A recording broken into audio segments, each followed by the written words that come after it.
So perhaps you're someone who's getting ready to join the Army here pretty soon, and you have a little bit of worry in your mind as to what would happen if I fail an event in basic training or maybe even OSIT. Well, stick around because that's what I'll be explaining.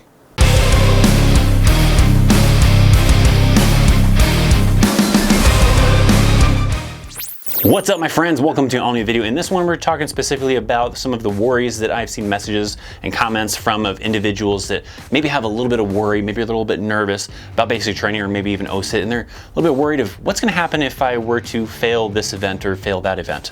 So that's what I'm going to do my best to kind of explain, but you have to also kind of be aware that sometimes it just really varies on the circumstances, effort you're putting into it, and some of the leadership as well. So this may not be blanketed for every possible situation, but gives you hopefully maybe a little bit of kind of idea as to what could possibly happen if you were to fail a specific event during basic training or even OSIT. Now, before we dive deep into this video, make sure you are subscribed to this channel if you are not already. Also think about enabling that bell so you get notified as soon as new videos go live, to include the live streams and become a part of the notification platoon. So let's talk about what might happen if you were to fail an event in basic training. So I'm going to start off with probably the more common one that I get in questions and people's main concerns, which is the physical fitness test. Currently, as of recording this video, it is most likely that you will be doing the push-up, sit-up, and 2-mile run portion of the PT test. But if you're watching this video maybe a little bit further in the future, you may have the Army Combat Fitness Test, which includes 6 events. So let's talk about some of the things that lead up to this physical fitness test, whether you're doing the PT test or the ACFT. So you're going to be doing physical fitness, obviously. You're going to be working with the drill sergeants. You're going to be doing it with platoon, with company, big group of people doing a bunch of push-ups, sit-ups, going on runs, and doing all sorts of other physical activities, plus the random smoke sessions here and there. So there's plenty of opportunities to try to whip you into shape if you're not already coming into the Army in shape, but it does, pay off to just come into the Army, to basic training or OSIT in decent shape. Otherwise, it is going to be much more of a struggle to try to get yourself into shape during these kind of different physical activities that are going on.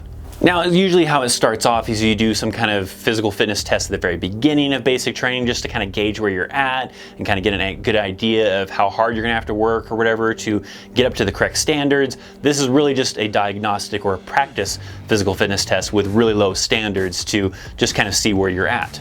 Now, as you kind of progress through basic training, you're probably going to do maybe 1 or 2 more of these diagnostic physical fitness tests or Army Combat Fitness tests. With the physical fitness test, the push-up, sit-up, and 2-mile run, this standard is actually more of a slightly lower standard than you'll actually do once you've graduated basic training AIT and you're at your very first unit. Now, if you're watching this video pretty soon after it came out, well, it's probably a good chance you're gonna be doing the push-up, sit-up, and 2-mile run in basic training, and then when you go to your unit, probably very soon after doing the Army Combat Fitness test. So that will kind of vary as far as how the standards are kind of working. But these 1 or 2 kind of diagnostic physical fitness tests are just kind of still diagnostics. Yes, if you fail one of those, you might have to do a little bit extra physical fitness just to make sure that you're going to be ready for the record one, but you haven't yet failed the physical fitness test, and they're not going to really take any action on you other than maybe making you exercise a little bit extra or something.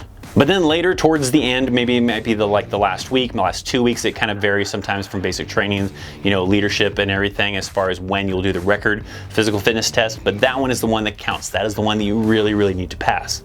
But like I said, you're possibly worried of what happens if I get to that point and I don't pass. Well, it's not the end of the world, all right? I mean, yes, it sucks, right? You're probably, unmotivated, you're a little bummed, you're probably getting crap from the drill sergeants, maybe some crap from some of the other soldiers and everything.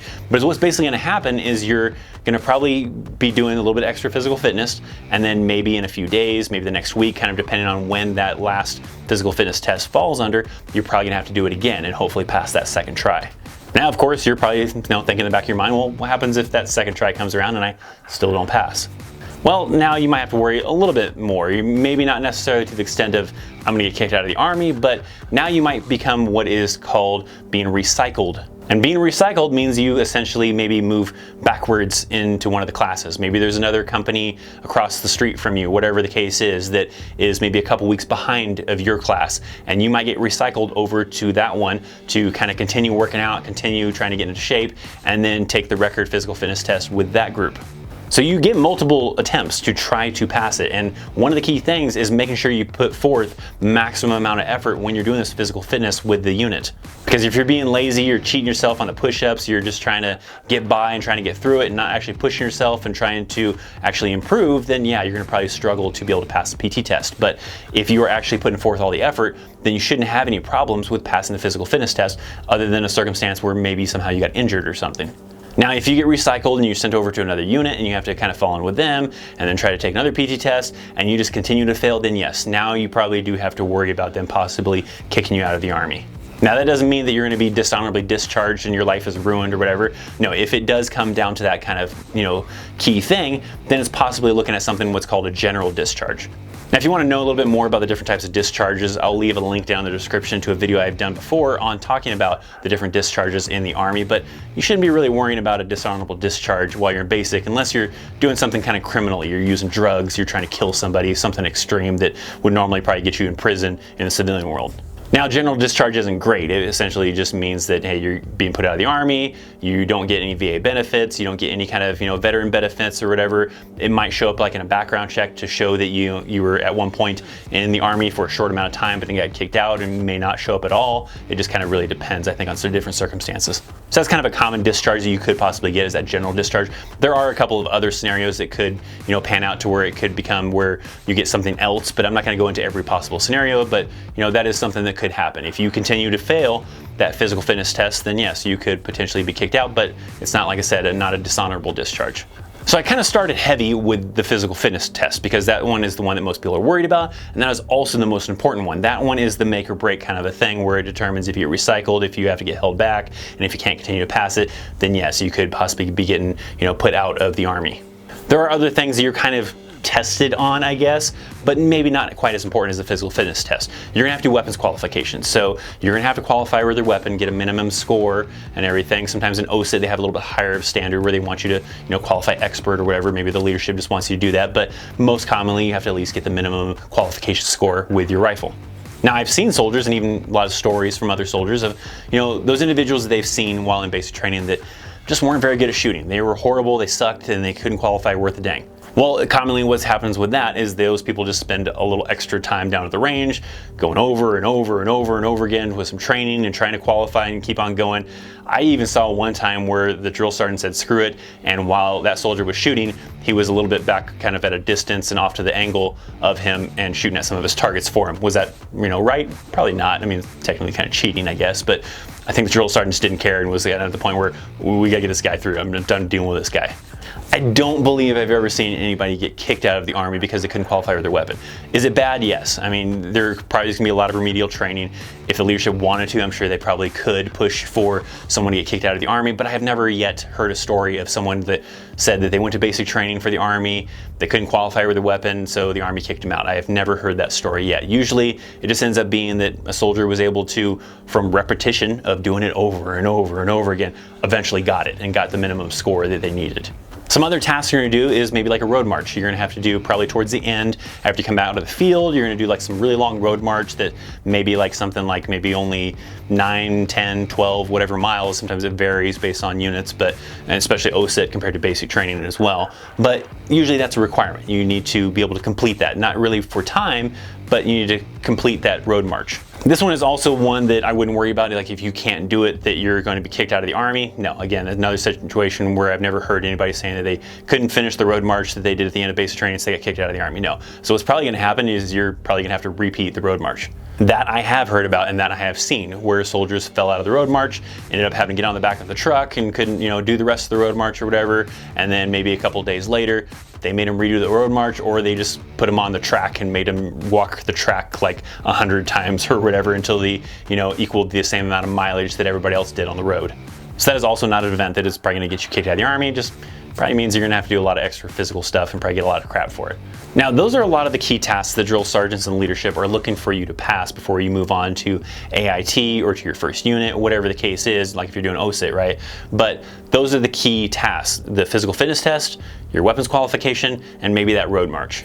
A lot of the other things you're doing in basic training or OSIT are really training kind of aids. They're there to teach you how to do the stuff, not maybe necessarily a pass or fail type of thing, but they're looking to try to train you to be able to do it and then be able to move on to your next phase in the Army. But you do have to be able to be physically fit before you can move on to be able to do that. So that one's a big one. They are going to want you to pass that physical fitness test. They're looking to make sure that you can, handle a weapon and you can qualify with that weapon.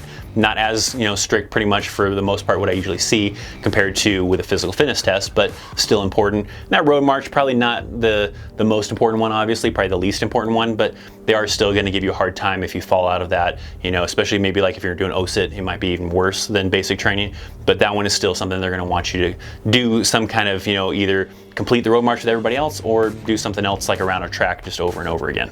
Now, I'm hoping that, for those of you that are a little bit stressed out, a little bit worried about basic training or OSIT, going into it, you're afraid that, you're going to fail something or whatever, and you're going to end up, this dishonorable discharge or something. Like I said, that's not the case, but the PT test, the physical fitness test, is the biggest one you probably have to worry about.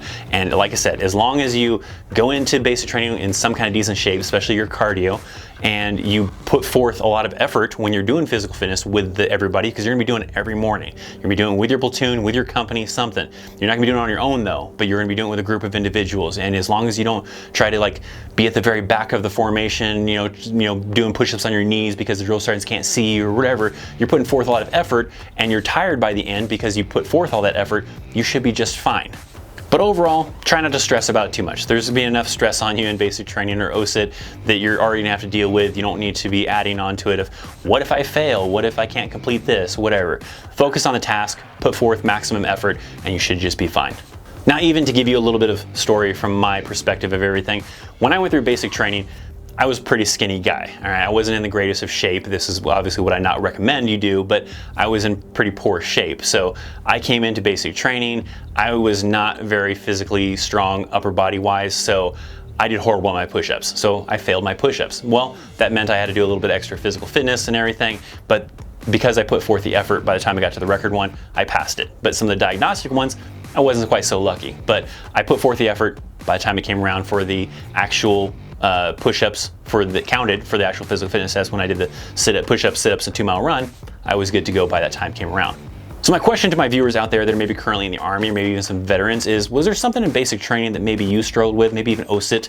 Was it the physical fitness test, maybe the weapons qualification, or maybe even the road march? Leave me some comments down in the comment section down below. Let me know what it was that you maybe had a hard time with, how did you overcome this, and maybe it'll motivate some of those individuals that are a little bit worried about going to basic or OSIT, and they can read about your story down in the comment section. Alright, so I hope you enjoyed that video. If you did, make sure to show some love by hitting that thumbs up. Check out some of these other videos over here that are probably pretty awesome, I'm assuming. If you want to check out some links down in the description for my social media, even my P.O. box, and much, much more, be sure to do so. I'm ThatChrisChaos. Thank you so much for watching. I'll see you next time. See ya.